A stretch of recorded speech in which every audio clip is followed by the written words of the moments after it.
शास्त्रों के अनुसार रावण की कई बुराइयों में से एक बुराई ये थी कि वह सुंदर स्त्रियों से तुरंत मोहित हो जाता था। सीता की सुंदरता देखकर ही रावण ने सीता का हरण किया था।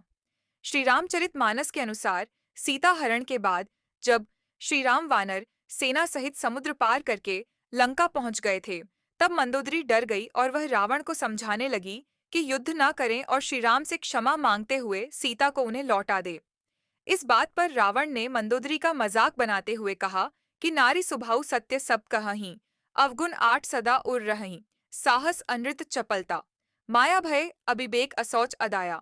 इस दोहे में रावण ने मंदोदरी को स्त्रियों के 8 अवगुणों के बारे में बताया है।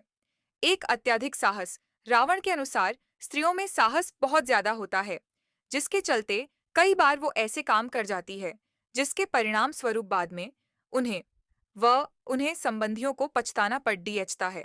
रावण आगे कहता है कि स्त्रियां इस बात का निर्णय नहीं ले पाती कि साहस का कैसे और किस जगह उचित प्रयोग करना चाहिए। जब साहस बिना समझ के अत्यधिक प्रयोग किया जाता है, तब वो दुस्साहस बन जाता है। दो झूठ बोलना। रावण मंदोदरी से कहता है कि स्त्रियों के अंदर दूसरा अवगुण झूठ बोलने का अवगुण होता है। स्त्रियां बात बात पर झूठ बोलती है। ये आदत अक्सर उनकी परेशानियों का सबब बन जाती है। स्त्रियों को एक बात ध्यान में रखना चाहिए कि झूठ भला कब तक छुपेगा, सच एक दिन सामने आ ही जाता है, और जब सच सामने आता है तब परेशानियां आरंभ हो जाती हैं। 3 चंचलता। स्त्रियों में चंचलता का भाव पुरुषों की अपेक्षा अत्यधिक होता है। इसी वजह से वो किसी एक बात पर अधिक समय तक नहीं टिक पाती है। यही वजह है कि घड़ी-घड़ी स्त्रियों के विचारों में परिवर्तन देखने को मिलता है और वो अधिकांश परिस्थितियों में सही निर्णय लेने में असमर्थ होती है।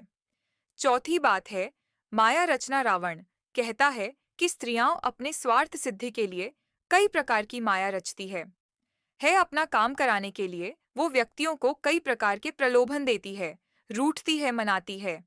यह सब माया ही तो है, और जो इस माया जाल में फंस गया वो स्त्री के वशीभूत हो जाता है। 5 डरपोक होना। पांचवी बात है डरपोक होना। कई बार स्त्रियां अनावश्यक रूप से बहुत डर जाती है और इस वजह से उनके कई काम बिगड़ जाते हैं। वैसे स्त्री बाहरी तौर पर तो साहस दिखाती है, किंतु अंदर से वो डरी होती है। 6 अविवेकी स्वभाव या मूर्खता। रावण कहता है कि कुछ परिस्थितियों में अविवेकी स्वभाव के कारण मूर्खतापूर्ण कार्य को अंजाम दे देती है। अधिक साहस होने की वजह से और खुद को श्रेष्ठ साबित करने के लिए ऐसे कार्य कर दिए जाते हैं, वो भविष्य में मूर्खतापूर्ण साबित होते हैं। 7 निर्दयता। रावण के अनुसार 7वीं बात है निर्दयता, माने के अगर किसी कारण से स्त्री निर्दय हो गई तो फिर वो कभी भी दया नहीं दिखाती। और अंतिम 8वीं बात यह है कि स्त्रियों में अपवित्रता यानी कि साफ सफाई का अभाव होता है,